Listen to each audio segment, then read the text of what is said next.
Oi, gente, boa tarde. Meu nome é Isabela, eu sou do grupo de Educação Tutorial da Engenharia Ambiental e Sanitária da UFJF, Universidade aqui de Juiz de Fora, Minas Gerais. Estou aqui com os meus dois amigos, a Gisele e o Vitor Hugo, eles vão dar um olazinho aí para vocês. Olá, pessoal, eu sou Gisele. Fala galera, meu nome é Vitor Hugo. Nós três, né, somos do grupo Get ESA e a gente está se propondo agora a dar um mini curso, né, dar uma oficina, que é a oficina de compostagem. Então, a gente vai começar a falar um pouquinho aqui agora. Eu vou dar o primeiro módulo, a Gisele vai dar o segundo módulo e o Vitor vai dar o terceiro módulo. Então, vamos começar com o primeiro módulo agora. Então, a matéria orgânica. Queria iniciar falando um pouquinho sobre a matéria orgânica, para vocês refletirem mesmo por que compostar, qual que é a importância da compostagem.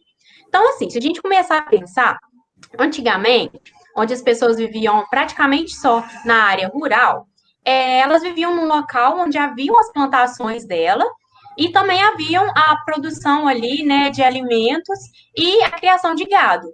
Então, né, a vaca, o porco, enfim, a galinha que servia de alimento para essas pessoas que moravam ali na região rural. Então, se a gente pensar assim, no mesmo solo, onde havia o crescimento da plantação, que era alimento, e o crescimento dos animais, que também era alimento para essas pessoas, saíam, né, os nutrientes desse solo através das plantações, as pessoas e os animais consumiam esses nutrientes, depois, com a morte, né, dos animais e das pessoas, e também com os dejetos, né, dos seres humanos, esses nutrientes que a gente consumia voltava para esse solo, e aí nascia uma nova planta, absorvia esses nutrientes, e aí tinha um ciclo totalmente fechado dos nutrientes, dos ciclos biogeoquímicos. Se a gente começar a pensar, isso seria um equilíbrio. Então, o ideal seria que até hoje em dia esse ciclo fosse fechado. Só que, infelizmente, o que está acontecendo hoje em dia com as cidades, né, urbanas, com as pessoas morando em grandes cidades, é que a gente segmenta totalmente esse ciclo. Então, a gente tem um primeiro local, num solo, onde vai ter as plantações, que normalmente é em outra cidade, em outro estado, às vezes, né, onde as pessoas moram.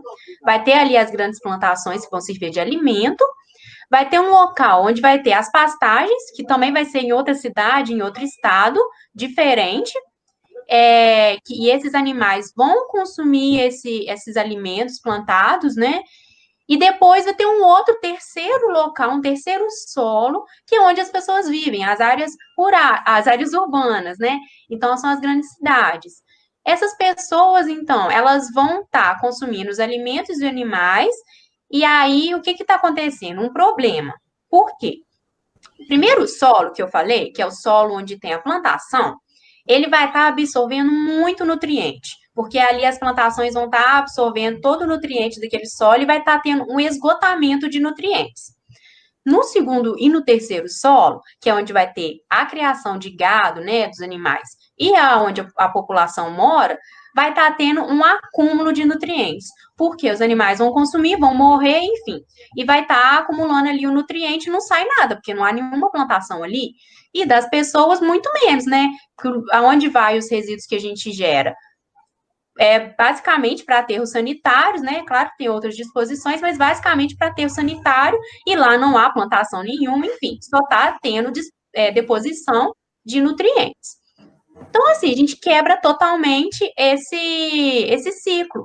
E por isso que é tão importante a gente trabalhar com compostagem. A gente trouxe esse tema para vocês agora nessa oficina, para tentar voltar para esse ciclo antigo e fechar o ciclo dos ciclos dos nutrientes, os ciclos biogeoquímicos. Então, tá, o que é a matéria orgânica? O que ela faz? Qual é a função dela? Matéria orgânica ela é importante porque ela retém os nutrientes. Então, isso que eu estou falando dos ciclos, né, dos nutrientes. É a matéria orgânica que vai conseguir reter isso. Ela tem outra função importantíssima, que é a inativação de alguns elementos tóxicos. Então, alguns, principalmente metais pesados, que tem às vezes no solo, que a região tem um solo rico de metais, às vezes tem uma mineração próxima, enfim, é normal de ter. Só que esses metais, eles são tóxicos, a gente não pode consumir, tanto a gente como outros animais, enfim. E essa matéria orgânica, estando presente na região, ela consegue inativar, ela se liga com esses elementos, eu vou falar um pouquinho para frente sobre essa propriedade, ela se liga nesses elementos e consegue inativar isso, fazendo com que a gente não se contamine. E a terceira função importantíssima da matéria orgânica é a função tamponante. É o poder tamponante que ela tem. O que é isso? Esse poder é um poder de regular o pH.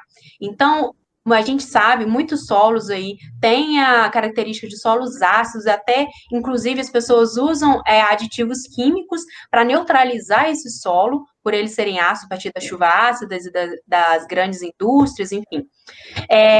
E a matéria orgânica por si só, naturalmente, ela já consegue regular isso. Ela consegue deixar o solo nem tão ácido e nem tão básico. Ela consegue ali dar esse equilíbrio para o solo naturalmente. Isso é muito importante para os solos. Aí, para os micro-organismos, ela também é importantíssima, não só para os solos. Por quê?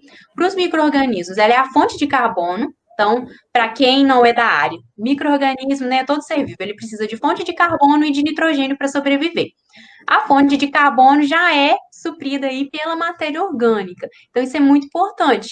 E a outra questão é a questão do abrigo. Ela consegue fornecer abrigo para os micro-organismos, né? São os serizinhos que conseguem ali abrigar mesmo entre os grãozinhos, né? Os poros da matéria orgânica, e aí ficam protegidos das intempéries, das chuvas, dos ventos, e aí conseguem. Para quem também não tem muita ideia, existem sim micro-organismos que são patogênicos, que trazem doenças, mas existem muitos micro-organismos que são totalmente necessários, importantíssimos para que a vida ocorra, para que haja decomposição, enfim, isso é bom para esses micro-organismos.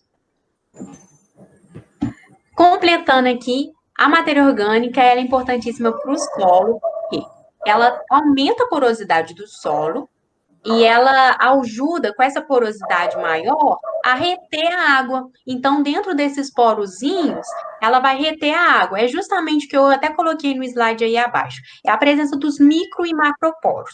Então, esses microporos, por eles serem pequenos porozinhos mesmo, eles vão acumular essa água que vai ser depois disponibilizada para as plantas que vão estar naquele local. Isso é importantíssimo. E a presença dos macroporos é importantíssima, já para a questão da aeração e da infiltração. Os poros maiores, eles vão permitir que a água da chuva, enfim, escoe ali, e aí ela infiltra no solo por esses espaços, e com isso também acumula em ar, que também é essencial para o desenvolvimento das plantas. Além disso, ela diminui a densidade e a compactação do solo, então aquele solo que a gente às vezes vê, aquele solo avermelhado, compacto, seco, a matéria orgânica, ela ajuda a ter um solo oposto, né, sem essa compactação, e também diminui a erosão, que a gente vê em topos de morros, quando chove, e aí aquela água vai carreando todo o solo. Ter a presença da matéria orgânica evita que isso aconteça. Então, por isso que ela é importantíssima para os micro-organismos, para os solos e para toda a vida. Vou falar um pouquinho agora para vocês do que são esses micro e esses macroporos.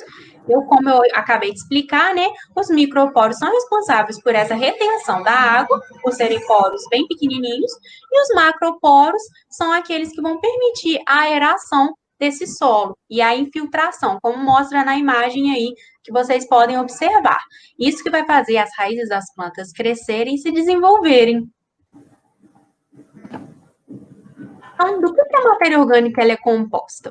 Matéria orgânica é basicamente composta por proteínas, que são compostas por aminoácidos. Isso é importante porque justamente os aminoácidos, eles têm em sua cadeia o grupo amino, que a gente pode observar aí no slide. E esse grupo amino, ele que vai ser a fonte de nitrogênio para as plantas, que é importantíssima para as plantas também sobreviverem e para nós, seres humanos, já que nós não captamos o nitrogênio do ar, então a gente precisa se alimentar das plantas para conseguir absorver esse nitrogênio que é presente nas nossas células também do ser humano, é necessário. Então, esses aminoácidos são importantíssimos por causa dessa presença do nitrogênio. Além disso... Ai, travou aqui, gente. Pode passar o slide aí? Ah, agora foi. Então, além disso, ela é composta pelas substâncias úmicas. Essas substâncias úmicas, como é que elas são formadas? Substâncias úmicas são compostas basicamente de resíduos vegetais, né? De folhas, enfim, caules de plantas. E aí, através da ação de micro-organismos, né, a micro e a macrofauna também, que são alguns pequenos insetos, eles vão decompor esses resíduos vegetais, formando aí a substância úmica. Os resíduos vegetais, para quem não sabe, ele é composto basicamente por duas moléculas principais. São as moléculas que a gente chama de alifáticas e as moléculas que a gente chama de aromáticas. As moléculas aromáticas são aquelas moléculas que têm em sua composição química a presença de anéis aromáticos. As alifáticas já são aquelas que não contêm os anéis aromáticos. É basicamente essa a diferença. Essas duas matérias, né, as alifáticas e as aromáticas, substâncias químicas, elas em conjunto formam a lignina. A lignina é um composto que tem nas plantas, principalmente no exterior das células, que vai fornecer realmente a rigidez e a defesa da célula. Então, é ela que vai proteger a célula, vai fazer a célula ficar em pé, a planta ficar em pé, e vai proteger ela das intempéries, então da chuva, do vento, que né, chove e a planta não cai, né? Por causa justamente dessa lignina, ela é uma substância muito forte que tem ali nas células dessas plantas. E vai também ser responsável pela defesa dela, enfim, contra insetos, predadores, enfim, nesse sentido. Então, as substâncias úmicas, né, elas são esses agregados moleculares, a partir da decomposição da lignina, ele vai formar essas substâncias. Então, tem aí na imagem a cadeia mesmo, como que se segue essa decomposição. Através desses catalisadores, os resíduos eles vão ser decompostos por uma fração mais leve.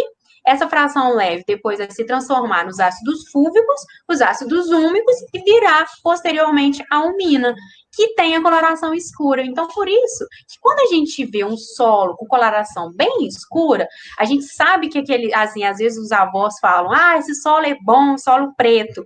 Por quê? É justamente pela presença das substâncias úmicas, da umina, que tem uma coloração bem escura.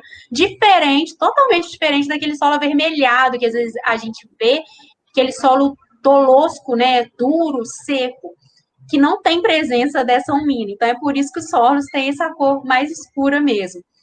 E que é totalmente importante, por causa da presença desses nutrientes. Então, a matéria orgânica, ela pode ser dividida em três formas, vamos dizer assim. Ela pode ser responsável por fornecer os nutrientes para as plantas, que eu já estou falando aqui, né? Então, essa matéria orgânica, ela vai ser uma matéria orgânica menos estável e mais umificada. Por que menos estável? Porque ela ainda vai estar em processo de decomposição, até porque, para ela fornecer nutrientes, ela tem que se decompor para a planta poder absorver esses nutrientes. E ela vai ter muita substância de fácil decomposição mesmo.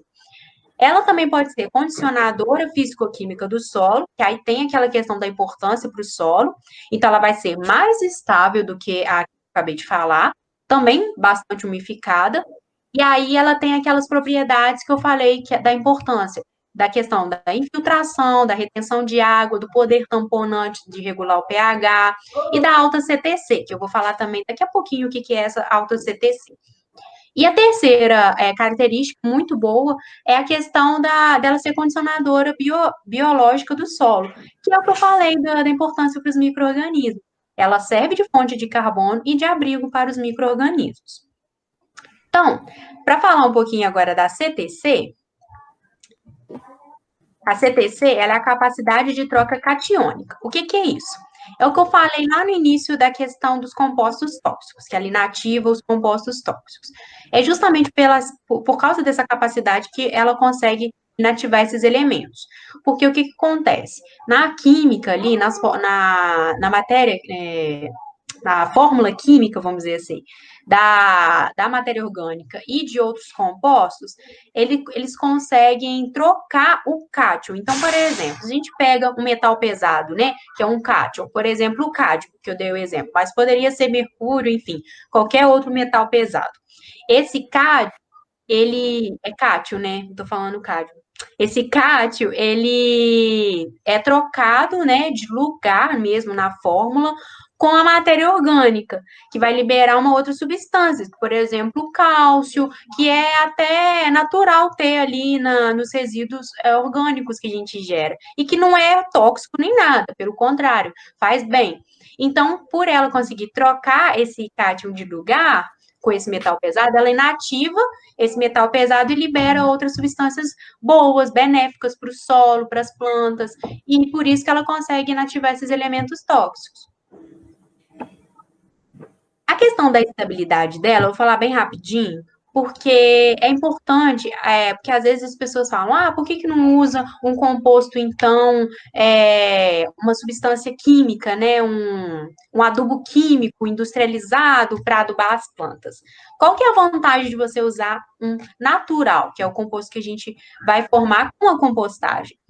Justamente por causa dessa estabilidade. Se a gente comparar o composto químico, né, o adubo químico que a gente compra, ele vai estar muito concentrado. Então, quando a gente coloca ele na planta, vai ter ali os nutrientes bem mastigadinhos já para a planta absorver.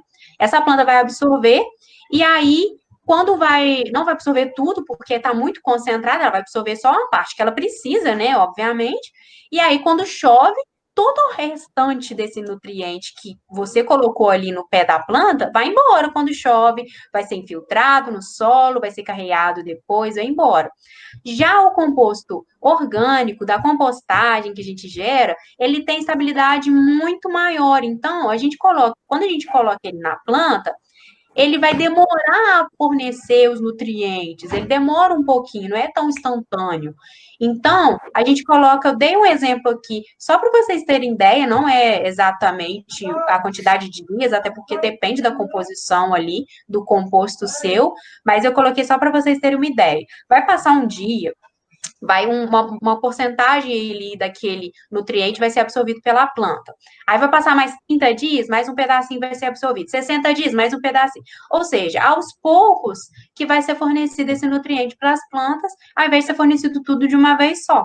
E também não vai ser carreado quando chove, não ocorre esse problema. Então, na matéria orgânica é isso. Espero que vocês estejam entendido. Agora eu vou dar uma pincelada bem rápida sobre os resíduos sólidos urbanos. Os resíduos sólidos urbanos, para quem não sabe, é basicamente o lixo que a gente gera na nossa casa. Só que a gente não chama de lixo, porque ele não é... Quando a gente fala lixo, às vezes a gente pensa numa coisa que a gente pode jogar fora, que não tem valor. E muito pelo contrário, o resíduo sólido, ele tem um valor econômico muito forte, ele vale dinheiro, sim. E ele também pode ser reutilizado. Ele não serve só para jogar fora.